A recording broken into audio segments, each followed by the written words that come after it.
pais deram graças aos céus ao comprovar que não tinha nenhum órgão de animal. Aureliano, o primeiro ser humano que nasceu em Macondo, ia fazer 6 anos em março. Era silencioso e retraído. Tinha chorado no ventre da mãe e nasceu com os olhos abertos. Enquanto lhe cortavam o umbigo, movia a cabeça de um lado para o outro, reconhecendo as coisas do quarto, e examinava o rosto das pessoas com uma curiosidade sem assombro.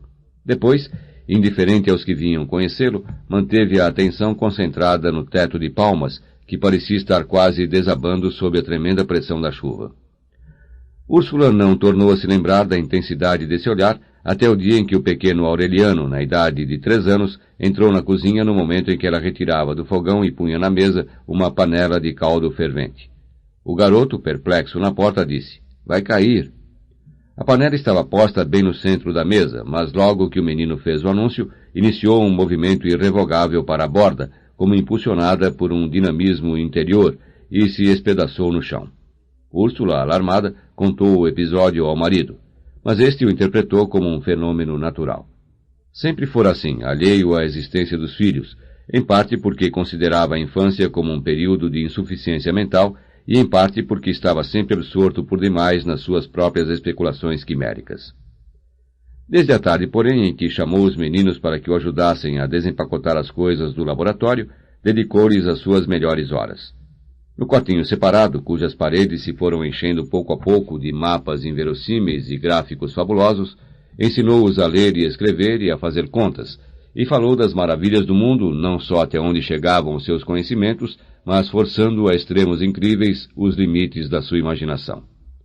Foi assim que os meninos terminaram por aprender que no extremo meridional da África havia homens tão inteligentes e pacíficos que o seu único entretenimento era sentar para pensar, e que era possível atravessar a pé o mar Egeu, pulando de ilha em ilha até o porto de Salônica. Aquelas alucinantes sessões ficaram de tal modo impressas na memória dos meninos, que muitos anos mais tarde, um segundo antes de que o oficial dos exércitos regulares desse a ordem de fogo ao pelotão de fuzilamento, o coronel Aureliano Buendia tornou a viver a suave tarde de março em que seu pai interrompeu a lição de física e ficou fascinado, com a mão no ar e os olhos imóveis, ouvindo à distância os pífaros e tambores e guizos dos ciganos que uma vez mais chegavam à aldeia, apregoando a última e assombrosa descoberta dos sábios de Mênfis. Eram ciganos novos, homens e mulheres jovens que só conheciam a sua própria língua, exemplares formosos de pele oleosa e mãos inteligentes, cujas danças e músicas semearam nas ruas um pânico de alvoroçada alegria, com as suas araras pintadas de todas as cores que recitavam romanças italianas, e a galinha que punha uma centena de ovos de ouro ao som do pandeiro, e o macaco amestrado que adivinhava o pensamento, e a máquina múltipla que servia ao mesmo tempo para pregar botões e baixar a febre, e o aparelho para esquecer as más recordações, e o emplastro para perder o tempo, e 1000 outras invenções tão engenhosas e insólitas que José Arcádio Buendia quereria inventar a máquina da memória para poder se lembrar de todas. Num instante transformaram a aldeia. Os habitantes de Macondo se encontraram de repente perdidos nas suas próprias ruas, aturdidos pela feira multitudinária. Levando um garoto em cada mão para não perdê-los no tumulto, tropeçando com saltimbancos de dentes encouraçados de ouro e malabaristas de 6 braços, sufocado pelo confuso hálito de esterco e sândalo que exalava a multidão, José Arcádio Buendia andava como um louco procurando Melquíades por todas as partes, para que lhe revelasse os infinitos segredos daquele pesadelo fabuloso. Dirigiu-se a vários ciganos que não entenderam a sua língua. Por fim, chegou ao lugar onde Melquíades costumava plantar a sua tenda, e encontrou um armênio taciturno que anunciava em castelhano um xarope para se fazer invisível. Tinha tomado de um gole uma taça da substância ambarina, quando José Arcádio Buendia abriu passagem aos empurrões por entre o grupo absorto que presenciava o espetáculo e conseguiu fazer a pergunta. O cigano o envolveu no clima atônito do seu olhar, antes de se transformar numa poça de alcatrão fedorento e fumegante sobre o qual ficou boiando a ressonância de sua resposta. Melquíades morreu. Aturdido pela notícia, José Arcádio Buendia permaneceu imóvel, tratando de vencer a aflição, até que o grupo se dispersou, reclamando por outros artifícios, e a poça do armênio taciturno se evaporou completamente. Mais tarde, outros ciganos lhe confirmaram que, na verdade, Melquíades tinha sucumbido às febres nas dunas de Singapura, e o seu corpo tinha sido jogado no lugar mais profundo do mar de Java. Os meninos não se interessaram pela notícia. Teimavam para que seu pai os levasse para conhecer a portentosa novidade dos sábios de Mênfis, anunciada na entrada de uma tenda que, segundo diziam, pertenceu ao rei Salomão. Tanto insistiram que José Arcádio Buendia pagou os 30 reais e os conduziu até o centro da barraca, onde havia um gigante de torso peludo e cabeça raspada com um anel de cobre no nariz e uma pesada corrente de ferro no tornozelo, vigiando um cofre de pirata. Ao ser destampado pelo gigante, o cofre deixou escapar um hálito glacial. Dentro havia apenas um enorme bloco transparente, com infinitas agulhas internas nas quais se despedaçavam em estrelas de cores a claridade do crepúsculo. Desconcertado, sabendo que os meninos esperavam uma explicação imediata, José Arcádio Buendia atreveu-se a murmurar. É o maior diamante do mundo? Não, corrigiu o cigano. É gelo. José Arcádio Buendia, sem entender, estendeu a mão para o bloco, mas o gigante afastou-a. Para pegar mais 5 reais, disse. José Arcádio Buendia pagou e então pôs a mão sobre o gelo e a manteve posta por vários minutos enquanto o coração crescia de medo e de júbilo ao contato do mistério. Sem saber o que dizer, pagou outros 10 reais para que os seus filhos vivessem a prodigiosa experiência. O pequeno José Arcádio negou-se a tocá-lo. Aureliano, em compensação, deu um passo para a frente, pôs a mão e retirou-a no ato. — Está fervendo? — exclamou assustado. Mas o pai não lhe prestou atenção.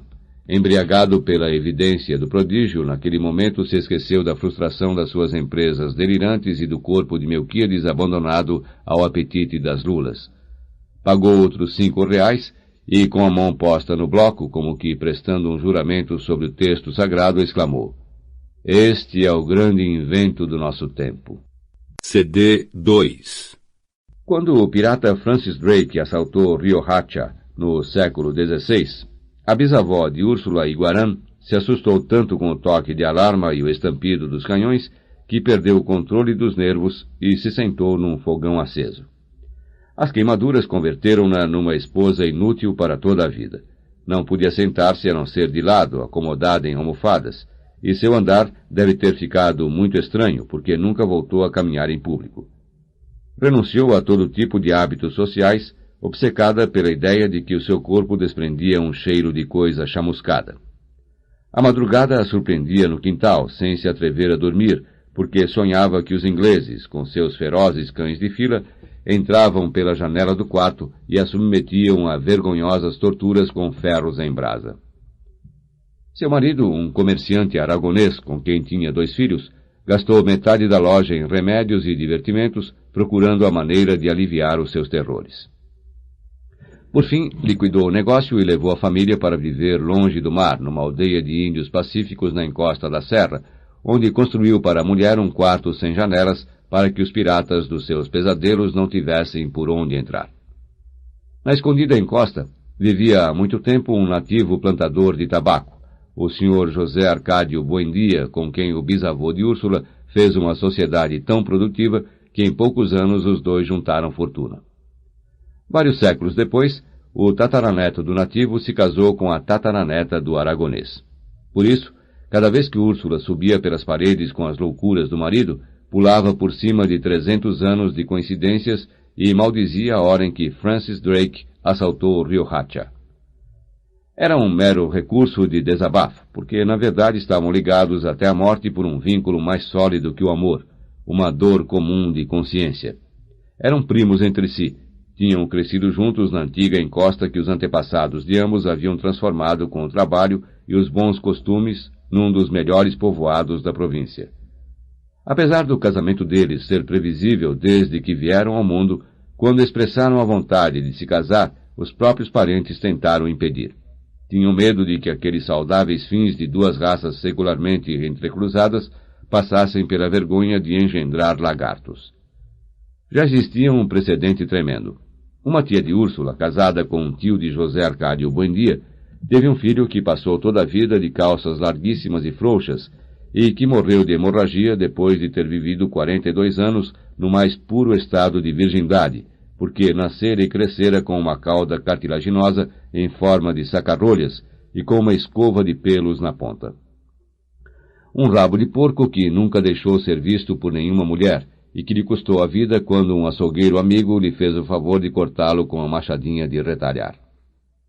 José Arcádio Buendia, com a leviandade dos seus 19 anos, resolveu o problema com uma só frase: "Não me importa ter leitõezinhos desde que possam falar." Assim casaram-se com uma festa de banda e foguetes que durou 3 dias. Teriam sido felizes desde então, se a mãe de Úrsula não a tivesse aterrorizado com toda espécie de prognósticos sinistros sobre a sua descendência, chegando ao extremo de conseguir que ela recusasse consumar o matrimônio. Temendo que o corpulento e voluntarioso marido a violasse adormecida, Úrsula vestia antes de se deitar umas calças compridas rudimentares que sua mãe lhe fabricou com lona de veleiro e reforçadas com um sistema de correias entrecruzadas que se fechava na frente com uma grossa fivela de ferro. Assim estiveram vários meses. Durante o dia, ele cuidava de seus galos de briga e ela bordava em bastidor com a mãe. Durante a noite, lutavam várias horas com uma ansiosa violência que já parecia um substituto do ato de amor, até que a intuição popular farejou que algo de irregular estava acontecendo e espalhou o boato de que Úrsula continuava virgem 1 ano depois de casada, porque o marido era impotente. José Arcádio Buendia foi o último a saber. "Está vendo, Úrsula, o que o povo anda dizendo?" disse a mulher com muita calma. "Deixa falar", disse ela. "A gente sabe que não é verdade." De modo que a situação continuou igual por mais 6 meses, até o domingo trágico em que José Arcádio Buendia ganhou uma briga de galos de Prudêncio Aguilar. Furioso, exaltado pelo sangue do seu animal, o perdedor se afastou de José Arcádio Buendia para que toda a praça pudesse ouvir o que lhe ia dizer. "Você está de parabéns", gritou. "Vamos ver se afinal esse galo resolve o caso da sua mulher." José Arcádio Buendia, sereno, pegou o galo. "Volto já", disse a todos. E logo a Prudêncio Aguilar. "E você, vá para casa e se arme, que eu vou matá-lo." 10 minutos depois voltou com a lança experimentada de seu avô. Na entrada da praça, onde se havia concentrado metade do povoado, Prudêncio Aguilar o esperava. Não teve tempo de defender-se. A lança de José Arcádio Buendia, atirada com a força de um touro e com a mesma mira certa com que o primeiro Aureliano Buendia exterminou os tigres da região, atravessou-lhe a garganta. Nessa noite, enquanto se velava o cadáver, José Arcádio Buendia entrou no quarto quando a sua mulher estava vestindo as calças de castidade. Brandindo a lança diante dela, ordenou: "Tire isso." Úrsula não pôs em dúvida a decisão do marido. "Você será o responsável pelo que acontecer", murmurou. José Arcádio Buendia cravou a lança no chão de terra. "Se você tiver que parir lagartos, criaremos lagartos", disse. "Mas não haverá mais mortos neste povoado por culpa sua." Era uma bela noite de junho, fresca e com lua, e estiveram acordados e brincando na cama até o amanhecer, indiferentes ao vento que passava pelo quarto carregado com o pranto dos parentes de Prudêncio Aguilar.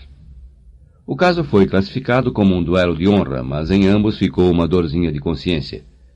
Numa noite em que não conseguia dormir, Úrsula saiu para beber água no quintal e viu Prudêncio Aguilar junto à tina. Estava lívido, com uma expressão muito triste, tentando tapar com uma atadura de esparto o buraco da garganta.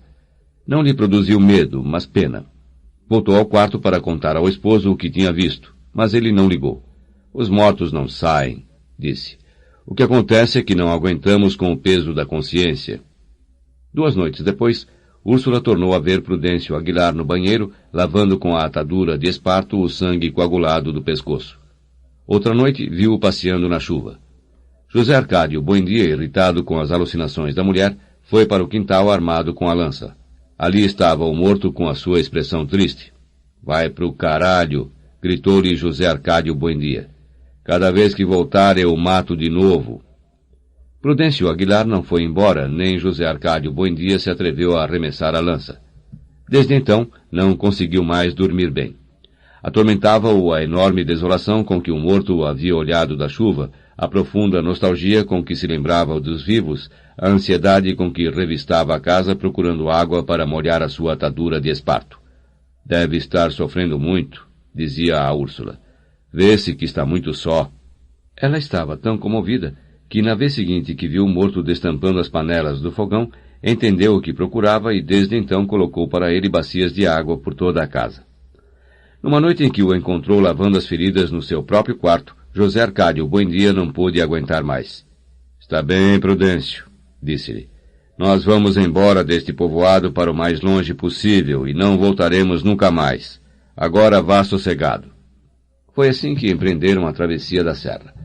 Vários amigos de José Arcádio Buendia, jovens como ele, encantados com a aventura, desfizeram as suas casas e carregaram com as mulheres e os filhos para a terra que ninguém lhes havia prometido. Antes de partir, José Arcádio Buendia enterrou a lança no quintal e degolou um a um os seus magníficos galos de briga, confiando em que dessa forma daria um pouco de paz a Prudêncio Aguilar. A única coisa que Úrsula levou foi um baú com as suas roupas de recém-casada, uns poucos utensílios domésticos e o cofrezinho com as peças de ouro que herdou do pai. Não traçaram para si um itinerário definido, apenas procuravam viajar em sentido contrário ao caminho de Riohacha, para não deixar nenhum rastro nem encontrar gente conhecida. Foi uma viagem absurda. Ao fim de 14 meses, com o estômago estragado pela carne de mico e a sopa de cobras, Úrsula deu à luz um filho com todas as suas partes humanas. Tinha feito a metade do caminho numa rede pendurada num pau que 2 homens levavam nos ombros, porque a inchação lhe desfigurou as pernas e as varizes arrebentavam como bolhas. Ainda que desse pena vê-las de barriga vazia e olhos lânguidos, as crianças resistiram à viagem melhor que os pais, e a maior parte do tempo acabou sendo divertido para elas. Certa manhã, depois de quase 2 anos de travessia, foram eles os primeiros mortais que viram a vertente ocidental da serra.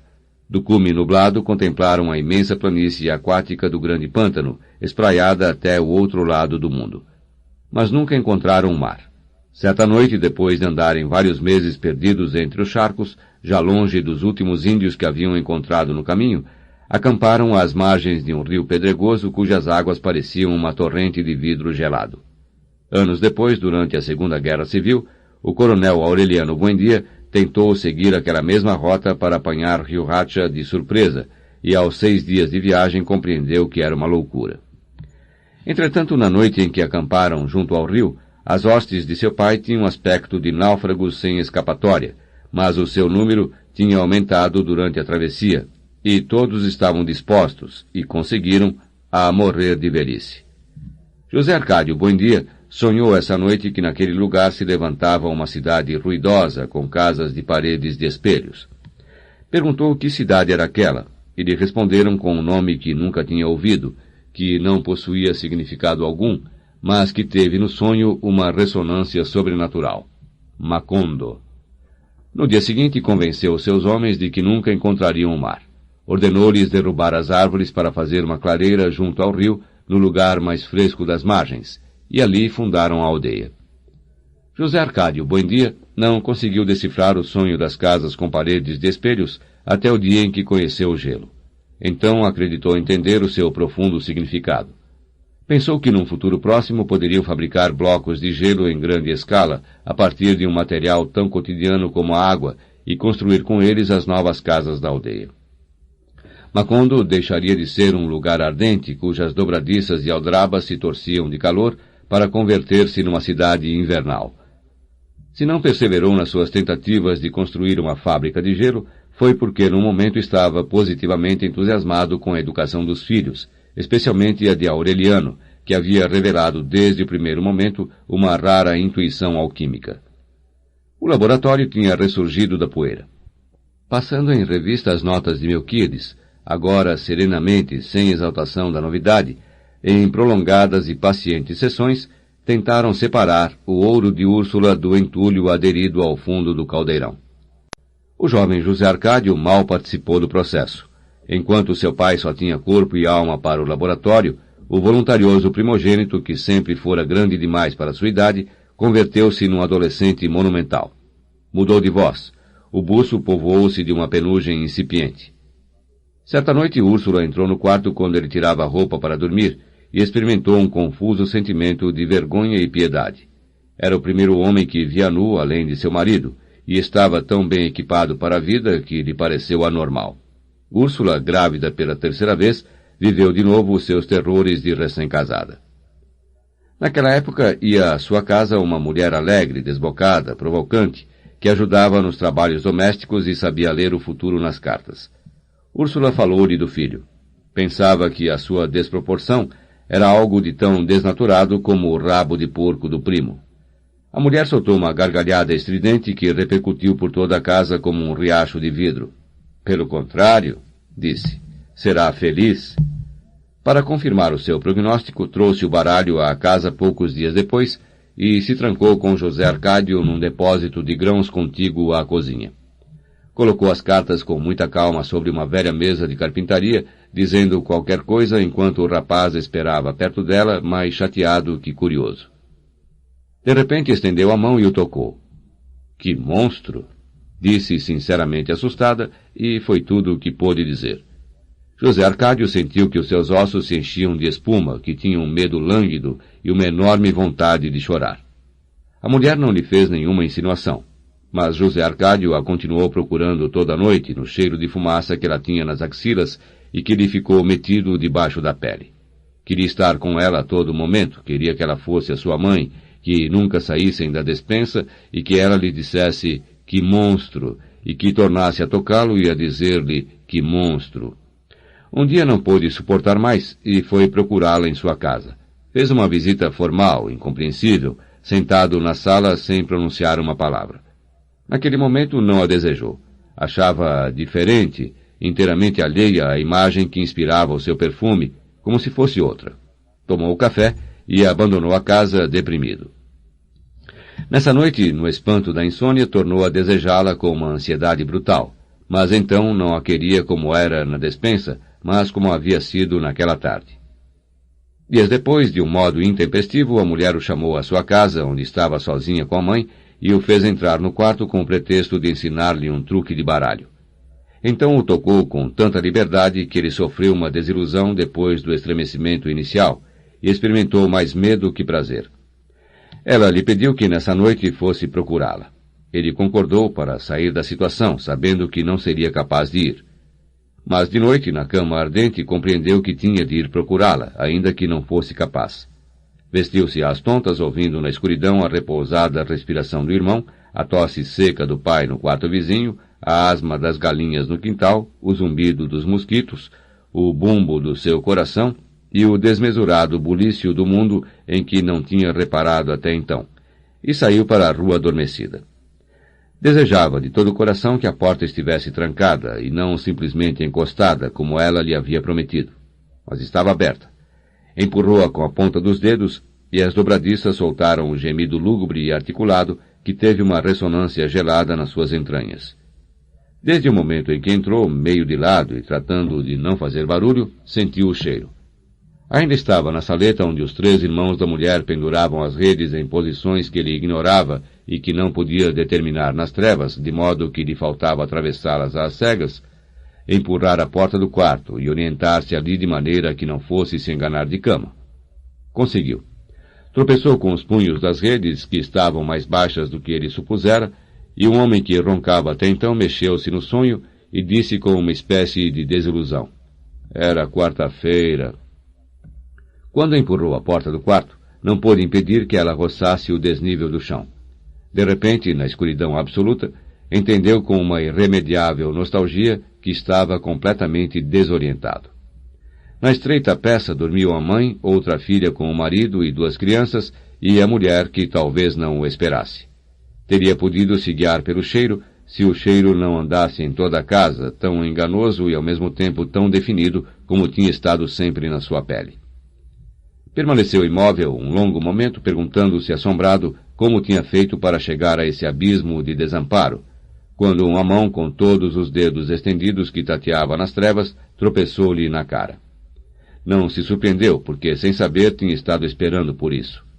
Confiou-se então àquela mão e, num terrível estado de esgotamento, deixou-se levar até um lugar sem formas, onde lhe tiraram a roupa e o trabalharam como a um saco de batatas, e o viraram para o avesso e para o direito, numa escuridão insondável em que lhe sobravam os braços e onde já não cheirava mais a mulher, mas a amoníaco, e onde tentava se lembrar do rosto dela e topava com o rosto de Úrsula, confusamente consciente de que estava fazendo algo que desde há muito desejava que se pudesse fazer, mas que nunca havia imaginado que realmente se pudesse fazer, sem saber como estava fazendo, porque não sabia onde estavam os pés e onde a cabeça, nem os pés de quem, nem a cabeça de quem, e sentindo que não podia aguentar mais o ruído glacial dos seus rins e o ar do seu intestino, e o medo e a ânsia aturdida de fugir e ao mesmo tempo de ficar para sempre naquele silêncio exasperado e naquela solidão terrível. Chamava-se Pilar Ternera. Fizera parte do êxodo que culminou com a fundação de Macondo, arrastada pela sua família para separá-la do homem que a tinha violado aos 14 anos e que ia continuar amando até aos 22, mas que nunca se decidira a tornar pública a situação, porque tinha outro compromisso. Prometera segui-la até ao fim do mundo, porém mais tarde, quando tivesse arrumado as coisas. E ela se cansou de esperar, identificando-o sempre com os homens altos e baixos, louros e morenos, que as cartas lhe prometiam pelos caminhos da terra e pelos caminhos do mar, para dentro de 3 dias, 3 meses ou 3 anos. Tinha perdido na espera a força das coxas, a dureza dos seios, o hábito da ternura, mas conservava intacta a loucura do coração. Transtornado por aquele brinquedo prodigioso, José Arcádio seguia suas pegadas todas as noites através do labirinto do quarto. Certa ocasião, encontrou a porta trancada e tocou várias vezes, sabendo que, se tinha tido a ousadia de tocar a primeira vez, tinha que tocar até a última, e ao fim de uma espera interminável, ela lhe abriu a porta. Durante o dia, caindo de sono, gozava em segredo as lembranças da noite anterior. Mas quando ela entrava em casa, alegre, indiferente, desbocada, ele não tinha que fazer nenhum esforço para dissimular a sua atenção, porque aquela mulher, cujo riso explosivo espantava os pombos, não tinha nada que ver com o poder invisível que o ensinava a respirar para dentro e a controlar as batidas do coração, e que lhe havia permitido entender por que os homens têm medo da morte. Estava tão ensimesmado que nem sequer compreendeu a alegria de todos quando seu pai e seu irmão alvoroçaram a casa com a notícia de que haviam conseguido atingir o entulho metálico e separar o ouro de Úrsula. Com efeito, depois de complicados e perseverantes lances, tinham conseguido. Úrsula estava feliz e até deu graças a Deus pela invenção da alquimia, enquanto as gentes da aldeia se espremiam no laboratório e lhe servia doce de goiaba com biscoitinhos para celebrar o prodígio, e José Arcádio Buendia os deixava ver o crisol com o ouro resgatado como se acabasse de inventá-lo. De tanto mostrá-lo, terminou diante de seu filho mais velho, que nos últimos tempos mal aparecia pelo laboratório. Pôs diante dos seus olhos o emplastro seco e amarelado e lhe perguntou: "Que tal te parece?" José Arcádio sinceramente respondeu: "Merda de cachorro." O pai deu-lhe com as costas da mão uma violenta bofetada na boca, que lhe fez saltarem o sangue e as lágrimas. Essa noite, Pilar Ternera pôs compressas de arnica na inchação, adivinhando no escuro o frasco e os algodões, e fez-lhe todas as vontades sem que ele se incomodasse, para amá-lo sem machucá-lo. Chegaram a tal estado de intimidade que um momento depois, sem se dar conta, estavam falando por cochichos. "Quero ficar sozinho com você", dizia ele. "Um dia destes conto tudo a todo mundo e se acabam os segredos." Ela não tentou apaziguá-lo. "Seria ótimo", disse. "Se estivermos sozinhos, deixamos a luz acesa para nos vermos bem, e eu posso gritar tudo o que quiser sem que ninguém tenha que se meter, e você me diz no ouvido todas as porcarias que lhe venham à cabeça."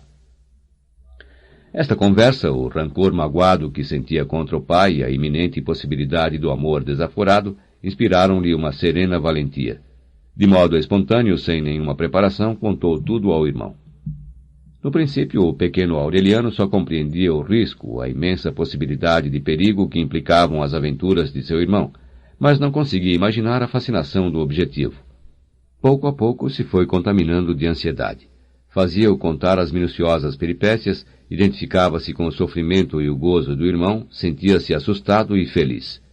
Esperava-o acordado até ao amanhecer na cama solitária que parecia ter uma esteira de brasas, e continuavam falando sem sono até a hora de levantar, de modo que em pouco tempo padeceram ambos da mesma sonolência, sentiram o mesmo desprezo pela alquimia e pela sabedoria do pai, e se refugiaram na solidão. "Estes meninos andam como aparvalhados", dizia Úrsula. "Devem estar com lombrigas."